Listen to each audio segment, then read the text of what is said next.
So like, I got a vasectomy done because, between my wife and I, we have 7 children.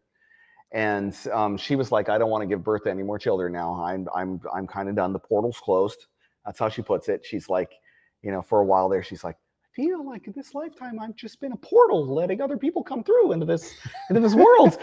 So she's like, okay, the portal is closed now. And said, especially after Alexander got stuck on the way out, it was funny. She feels like, oh yeah, he just barely made it through that portal before it closed. Is how she was commenting on it.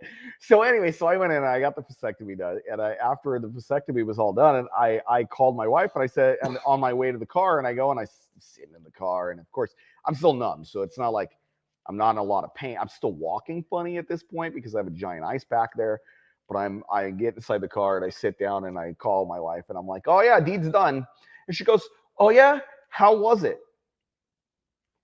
What am I supposed to say to that, right? So, of course, I'm a smart ass. So what I say back is, well, I guess it's not so bad if you're into ball torture. Ball torture? And she starts laughing. Oh, it is not comfortable. It is not comfortable. I mean, they numb the site, right? They numb the sites. But you're awake.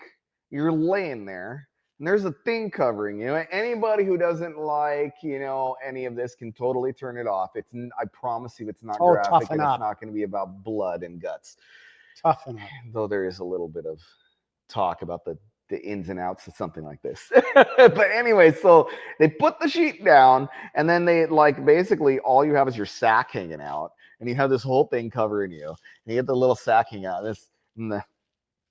And this gal is doing this, right, for me, and she's like setting up everything. And then you're laying there, and there's a bunch of sharp implements there. Yikes. And there's a light shining right down here. You're laying down, there's a big sheet over you. Just literally just a little tiny sack hanging out. It's like, and it's little at this point because it's like, it's all shriveled. They just poured a bunch of cold stuff all over it. It goes, and you're like, and it pulls all up. And then it's just hanging out there. And that's all